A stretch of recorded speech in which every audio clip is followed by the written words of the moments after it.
Hi, ഞാൻ Sherin Davis.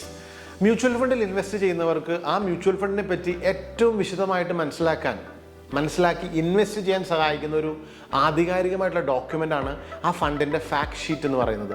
എന്തൊക്കെയാണ് ഇതിലുള്ളത്, അല്ലെങ്കിൽ എവിടെ നിന്നും നമുക്ക് ഈ ഫാക്ട് ഷീറ്റിനെ പറ്റി അറിവ് ലഭിക്കും, അല്ലെങ്കിൽ ഈ ഫാക്ട് ഷീറ്റ് നമുക്ക് എവിടെ നിന്ന് ലഭിക്കും, ഇതിനെ പറ്റിയാണ് ഇന്നത്തെ video. Welcome to our channel the money കോൺട്രറിയൻസ്.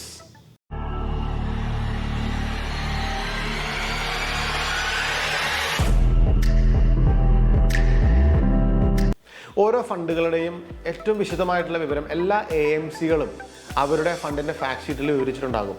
ഇത് വായിച്ച് മനസ്സിലാക്കാനായിട്ട് അത്ര ബുദ്ധിമുട്ടുള്ള ഒരു കാര്യമല്ല. AMC എന്ന് പറഞ്ഞാൽ എന്താണ്? അസറ്റ് മാനേജ്മെൻറ്റ് കമ്പനി എന്ന് പറഞ്ഞാൽ നമ്മുടെ ഫണ്ട് മാനേജ് ചെയ്യുന്ന കമ്പനി, അതാണ് AMC എന്ന് പറയുന്നത്. ഇപ്പോൾ ഏറ്റവും മുകളിലായിട്ട് ഫണ്ടിൻ്റെ ആ പേജിൻ്റെ ഏറ്റവും മുകളിലായിട്ട് ആ ഫണ്ട് ഏത് കാറ്റഗറിയാണെന്ന് പറഞ്ഞിട്ടുണ്ടാവും. ഇക്വിറ്റി ഫണ്ടാണോ, ഡെറ്റ് ഫണ്ടാണോ, അതോ ഹൈബ്രിഡ് ഫണ്ട് എന്ന് പറഞ്ഞാൽ രണ്ടും കൂടിയിട്ട് ഒരു ഫണ്ടാണോ എന്നൊക്കെ അതിൽ പറഞ്ഞിട്ടുണ്ടാവും. അതിനുശേഷം സ്കീമിൻ്റെ പേര് അവിടെ പറഞ്ഞിട്ടുണ്ടാവും. അപ്പോൾ അതിൻ്റെ കൂടെ തന്നെ ഇത് ഓപ്പൺ എൻഡഡ് ആണോ, ക്ലോസ് എൻഡഡ് ഫണ്ടാണോ എന്ന് പറഞ്ഞിട്ടുണ്ടാകും. ഓപ്പൺ എൻഡഡ് എന്ന് പറഞ്ഞാൽ നമുക്ക് എപ്പോൾ വേണമെങ്കിലും എൻട്രി ചെയ്യാം, എപ്പോൾ വേണമെങ്കിലും എക്സിറ്റ് ചെയ്യാവുന്ന ഒരു സ്കീമാണ് ഓപ്പൺ എൻഡഡ് ഫണ്ട്.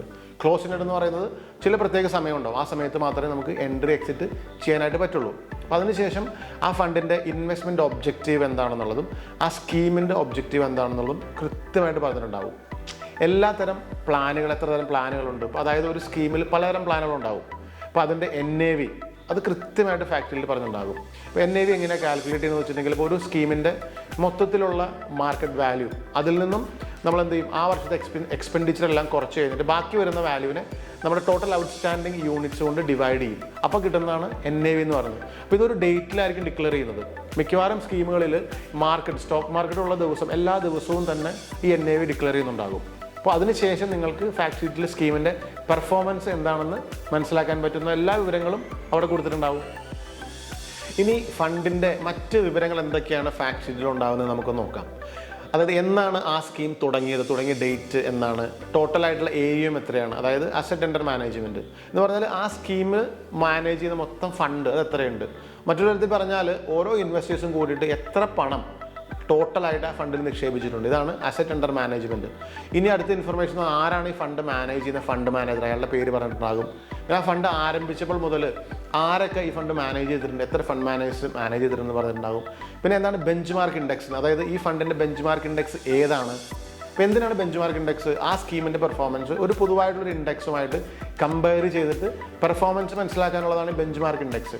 അപ്പോൾ ബെഞ്ച് മാർക്കിൻ്റെ അതിൻ്റെ റിട്ടേൺസ് നമ്മൾ മനസ്സിലാക്കി കഴിഞ്ഞാൽ നമുക്ക് ഈസി ആയിട്ട് ഈ സ്കീമിൻ്റെ പെർഫോമൻസ് നമുക്ക് ഇവാലുവേറ്റ് ചെയ്യാനായിട്ട് പറ്റും. സാധാരണയായിട്ട് നിഫ്റ്റിയോ അല്ലെങ്കിൽ സെൻസെക്സോ ആയിരിക്കും ബെഞ്ച് മാർക്ക് ഇൻഡെക്സ് എന്ന് പറയുന്നത്.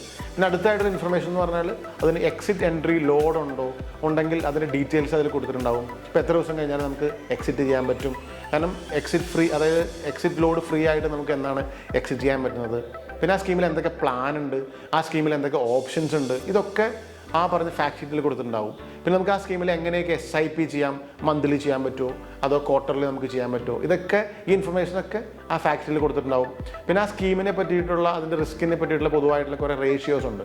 ഉദാഹരണത്തിന് standard deviation, beta, sharp ratio, പിന്നെ അതുപോലെ പോർട്ട്ഫോളിയോ ടേൺ ഓവർ റേഷ്യോ, ഈ പറഞ്ഞ ഇൻഫർമേഷൻസ് എല്ലാം ഈ ഫണ്ടിൻ്റെ ഫാക്ട് ഷീറ്റിൽ ഓരോ AMCകളും പബ്ലിഷ് ചെയ്തിട്ടുണ്ടാകും. അപ്പോൾ അതൊക്കെ നിങ്ങൾക്ക് ഈസി ആയിട്ട് വായിച്ച് മനസ്സിലാക്കാൻ പറ്റും. അതിനുശേഷം ഈ സ്കീമിൽ ടോട്ടൽ ഇൻവെസ്റ്റ്മെൻറ്റ് ഏതൊക്കെ സെക്ടറിലാണ്, എത്ര പെർസെൻറ്റേജ് വെച്ചാണ് ഓരോ സെക്ടറിൽ ഇൻവെസ്റ്റ് ചെയ്തിരിക്കുന്നത്, പിന്നെ എത്ര ഇൻഡസ്ട്രികൾ ഇൻവെസ്റ്റ് ചെയ്തിട്ടുണ്ട്, പിന്നെ അതിൻ്റെ വെയിറ്റേജ് അത് ഏത് ഷെയറിലാണ്, ഇപ്പോൾ ആ ഷെയറിൽ എത്രയൊക്കെ ഇൻവെസ്റ്റ്മെൻറ്റുകളുണ്ട്, ഇപ്പോൾ ഓരോ ഷെയറിൻ്റെ പേരുകൾ, ഇപ്പോൾ ഓരോ ഷെയറിലും എത്ര ശതമാനം ഇൻവെസ്റ്റ്മെൻ്റ് ഉണ്ട്, ഇപ്പോൾ ഏത് ഷെയറിലാണ് ഏറ്റവും കൂടുതൽ ഇൻവെസ്റ്റ് ചെയ്തിരിക്കുന്നത്, ഏത് ഷെയറിലാണ് ഏറ്റവും കുറവ്, ഇപ്പോൾ ലാർജ് ക്യാപ്പിൽ എത്ര, മിഡ് ക്യാപ്പിൽ എത്ര, സ്മോൾ ക്യാപ്പിൽ എത്ര, ക്യാഷ് എത്ര ഹോൾഡ് ചെയ്യുന്നുണ്ട്, അല്ലെങ്കിൽ ഡെറ്റിൽ എത്ര ഇൻവെസ്റ്റ്മെൻ്റ് ഉണ്ട്. അപ്പോൾ അതിനുശേഷം പറയുന്ന ഒരു ഇൻഫർമേഷനാണ് റിസ്കോമീറ്റർ എന്ന് പറയുന്നൊരു ഇൻഫർമേഷൻ ഉണ്ട്. അപ്പോൾ അതിൽ റിസ്കിൻ്റെ അടിസ്ഥാനത്തിൽ ഓരോ കാറ്റഗറി തിരിച്ചിട്ടുണ്ടാവും. അപ്പോൾ അത് നിങ്ങൾക്ക് മനസ്സിലാക്കാൻ പറ്റുന്നത് അത് ലോ റിസ്കിലുള്ള ഫണ്ടാണോ, ലോ ടു മോഡറേറ്റ് റിസ്കിലുള്ള ഫണ്ടാണോ, അല്ലെങ്കിൽ മോഡറേറ്റ് ടു ഹൈ എന്ന് പറയുന്ന കാറ്റഗറിയിലാണോ, അല്ലെങ്കിൽ ഹൈ കാറ്റഗറിയിലാണോ, അതോ വെരി ഹൈ കാറ്റഗറിയിലാണോ. അപ്പോൾ ഇതിൽ നോക്കിക്കഴിഞ്ഞാൽ ഓരോ സ്കീമിൻ്റെയും റിസ്ക് നമുക്ക് ഈസി ആയിട്ട് ഇൻവെസ്റ്റേഴ്സിന് മനസ്സിലാക്കാൻ പറ്റും. അതുപോലെ തന്നെ റിസ്കോമീറ്റർ എന്ന് പറയുന്നത് നിങ്ങൾ ഇൻവെസ്റ്റ്മെൻറ്റ് ചൂസ് ചെയ്യുന്നതിന് മുമ്പ് നമുക്ക് ഈസി ആയിട്ട് ആ പ്രോഡക്റ്റിൻ്റെ റിസ്ക് മനസ്സിലാക്കാൻ പറ്റുന്ന ഒരു ടൂളാണ് ശരിക്കും. ഫണ്ടിൻ്റെ ഫാക്ട് ഷീറ്റ് എല്ലാ മാസവും എല്ലാ AMCകളും, അത് എല്ലാ മ്യൂച്വൽ ഫണ്ട് കമ്പനികളും ഇത് പബ്ലിഷ് ചെയ്യും. പിന്നെ ഇത് ഓരോ AMCകളുടെയും വെബ്സൈറ്റിൽ ഇത് അവൈലബിൾ ആണ്. അപ്പോൾ ഇൻവെസ്റ്റ്മെൻറ്റ് ചെയ്യുന്നതിന് മുൻപ് ആ ഫണ്ടിനെ പറ്റിയിട്ടുള്ള എല്ലാ ഇൻഫർമേഷൻസും നിങ്ങൾക്ക് ഫാക്ട് ഷീറ്റ് നോക്കി മനസ്സിലാക്കാനായിട്ട് പറ്റും. എന്നിട്ട് നിങ്ങൾ ഇൻവെസ്റ്റ് ചെയ്യുക. അപ്പോൾ നിങ്ങളുടെ ഒരു ഇൻവെസ്റ്റ്മെൻറ്റ് ഒബ്ജക്റ്റീവ് മീറ്റ് ചെയ്യുന്ന കറക്റ്റായിട്ടുള്ള ഒരു ഇൻവെസ്റ്റ്മെൻറ്റ്, ഒരു ഫണ്ട് അത് നിങ്ങൾക്ക് സെലക്ട് ചെയ്യണമെങ്കിൽ നിങ്ങൾ കൃത്യമായിട്ടുള്ള ഇൻഫർമേഷൻസ് നിങ്ങൾക്കുണ്ടാകണം. ആ ഇൻഫർമേഷൻസ് എല്ലാം നിങ്ങൾക്ക് ഈ ഫാക്ട് ഷീറ്റിൽ നിന്ന് ലഭിക്കും. B A winner. We are here to create investment winners. Thank you.